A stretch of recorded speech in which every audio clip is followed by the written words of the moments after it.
Bonjour chers amis, heureux de vous retrouver pour échanger avec vous sur diverses choses qui concernent l'orthodoxie et peut-être pour vous aider à poursuivre votre quête personnelle, votre recherche pour trouver la paix et le chemin qui conduit à Dieu si c'est ainsi que vous en avez envie. Aujourd'hui, j'avais envie de partager avec vous quelques mots autour du père Cyril Argenty.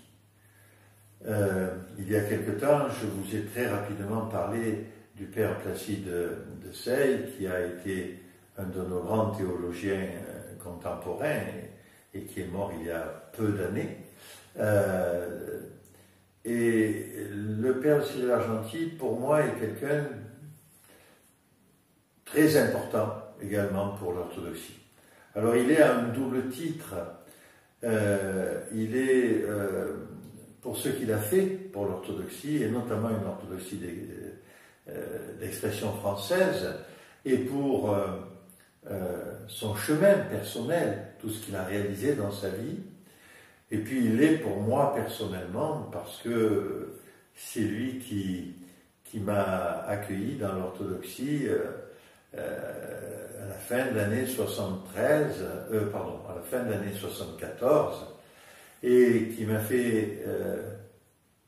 m'a permis d'ouvrir les yeux sur un univers, un monde, une tradition que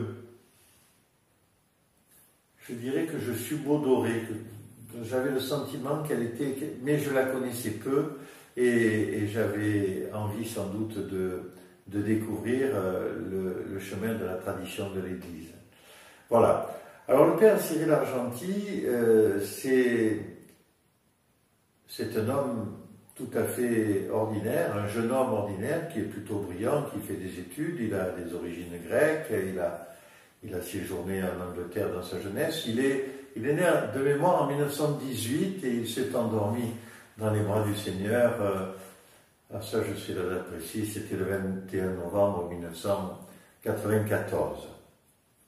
Il y a donc aujourd'hui un long temps, ça fera 30 ans l'année prochaine. Indépendamment du fait qu'il m'a fait cette joie de m'accueillir dans l'orthodoxie, dont je n'éprouve pas de fierté, mais pour laquelle je ne peux que le louer tous les jours de ma vie, ça a été un homme exceptionnel. Alors un homme exceptionnel parce que ça a été un homme d'engagement, un homme de conviction. Un livre est en train d'être écrit sur lui et je pense qu'il sortira dans les mois ou les toutes prochaines années. Et ce livre retracera vraiment ce qu'a été la vie de cet homme. C'était un jeune homme sportif, un jeune homme qui aimait la vie, un jeune homme qui, dans ses années de jeune homme, s'est posé la question du mariage, de fonder une famille, de toutes ces choses-là. Il appartenait à une famille qui était de tradition orthodoxe, mais qui n'était pas très pratiquante. C'était pas une famille de gens totalement mordus qui l'auraient conditionné pour faire le choix du service du Seigneur, mais à un moment donné, s'est imposé à lui le fait qu'il devait se mettre au service du Seigneur et qu'il le ferait en tant que prêtre non marié, en tant que prêtre célibataire, comme ça peut exister dans la tradition orthodoxe, puisque les deux existent. Simplement, il faut être, je vous l'ai déjà dit, il faut être déjà marié si on veut être ordonné prêtre, mais par contre, si on choisit d'être ordonné prêtre célibataire, on le demeure. Je dis que c'est un homme d'engagement, par exemple, pour ce qui a été sa vie pendant la guerre. Il était un jeune homme, puisqu'il était né en 18, donc en 38 il avait 20 ans, et au moment de la guerre, il était dans sa vie d'adulte, jeune, dynamique, et il a été dans la résistance, il a facilité les choses dans la résistance, il a failli y laisser sa vie, Il a sauvé de nombreux juifs. Il est d'ailleurs, il a été cité comme juste parmi les nations, ce qui déjà définit un peu le bonhomme. Mais je dis le bonhomme, il n'y a aucun irrespect, hein, mais la personne qu'il était. Il fait le choix de servir l'Église et assez vite, il est nommé à Marseille pour s'occuper de l'église de la Dormition de la Mère de Dieu, l'église, je dirais, orthodoxe historique de Marseille, et l'une des plus anciennes églises orthodoxes de France, de tradition grecque, même tout court d'ailleurs. Et il y est resté, je crois, il a exercé son ministère pendant une quarantaine d'années. Et ce ministère a été placé, de mon point de vue, et c'est sans doute très lapidaire dans la façon de le dire, mais dans deux directions. Ouvrir l'âme des jeunes au mystère de la présence de Dieu, de son incarnation sur la terre, de sa mort et de sa résurrection. Et il a fait énormément pour les jeunes. Mon épouse, dont je vous ai déjà parlé, Evangélie, a cheminé avec lui pendant quelques années dans des camps en Corse, en Grèce, et elle m'en a toujours parlé comme un homme d'une absolue sainteté et d'une absolue sagesse. Il avait toujours le sourire, ce sourire qu'on voit dans une de ces photos, et on voit dans les photos que j'ai mis là à côté l'attention et je dirais la façon dont il est tourné vers l'autre, notamment dans cette photo où il est avec le métropolite de Tallinn en Estonie, Monseigneur Stéphanos, qui est le fondateur de notre église. Je pense que vous avez déjà peut-être vu cette photo dans une autre vidéo il y a longtemps. Voilà, on voit la façon, cette attention qui est la sienne. Alors il fait beaucoup pour les jeunes, il ne fait pas du racolage, mais quand les jeunes l'ont rencontré une fois parce qu'ils sont venus avec papa ou maman à l'église pour une fête ou pour un dimanche, et qu'ils ont parlé avec lui, ils ont vu la clarté de ses yeux et son sourire, et je pense qu'ils perçoivent à ce moment-là la représentation humaine qu'on pourrait avoir du Christ, qui était cette personne de lumière, de bienveillance, d'attention à l'autre, d'amour inconditionnel, qui n'est pas un amour humain, mais qui est effectivement l'amour que nous devons tous avoir les uns pour les autres. Hein. Aimez-vous les uns les autres, c'est le message de l'Évangile.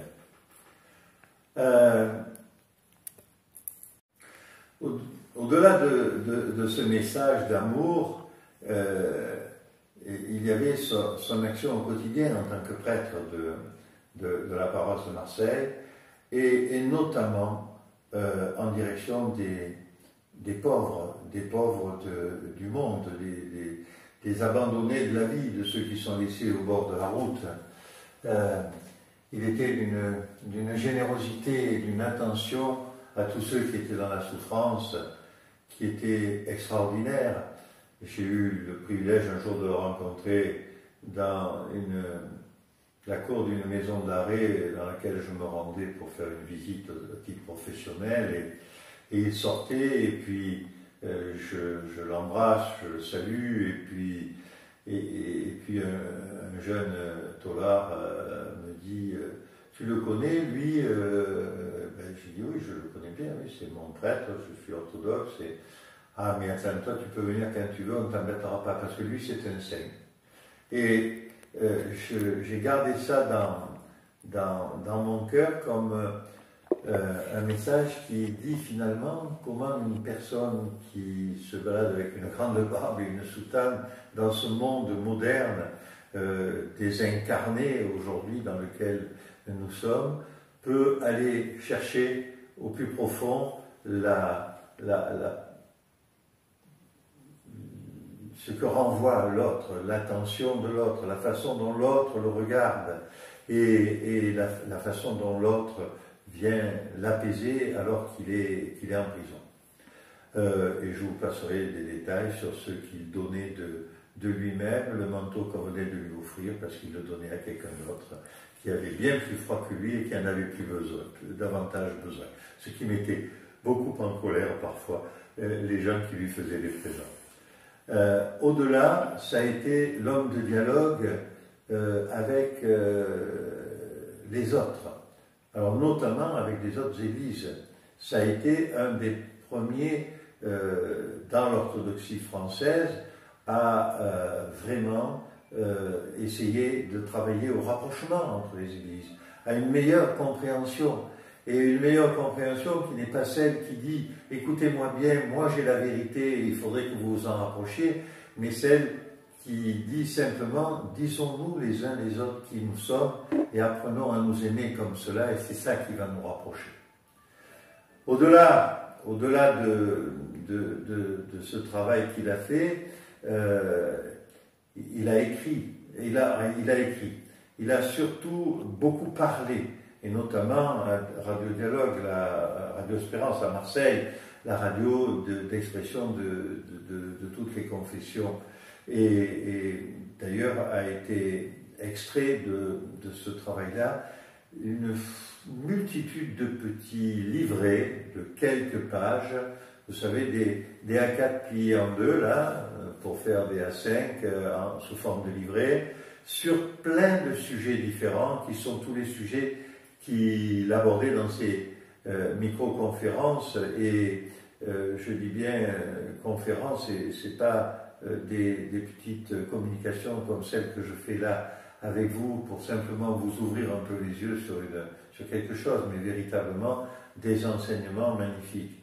Il y a aussi des livres, le premier que tout le monde connaît, enfin, quand on connaît Père Cyril, c'est N'aie pas peur, n'aie pas peur, où il parle effectivement de sa vie et de sa mission.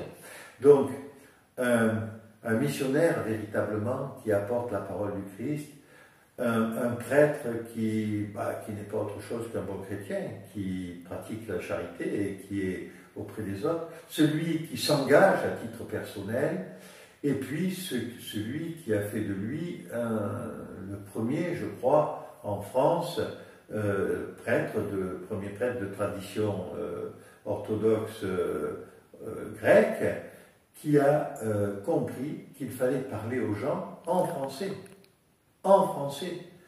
Je crois pouvoir vous dire qu'il a été en but à son autorité à l'époque, quand il a commencé à faire les premières célébrations en français, parce que le grec liturgique, c'est du grec ancien, que les Grecs qui venaient assister à ces liturgies, mais aussi les Français, ils ne parlaient pas le grec ancien. Les deuxième, troisième, quatrième génération des diverses immigrations grecques de Marseille, eh bien les enfants ne parlent même plus véritablement, totalement, couramment le grec. Et donc, eh bien, on va assister à des offices qui sont de très belles pièces de théâtre, mais dans lesquelles on ne comprend pas très bien ce qui se dit, ce qui se passe, quel est le message.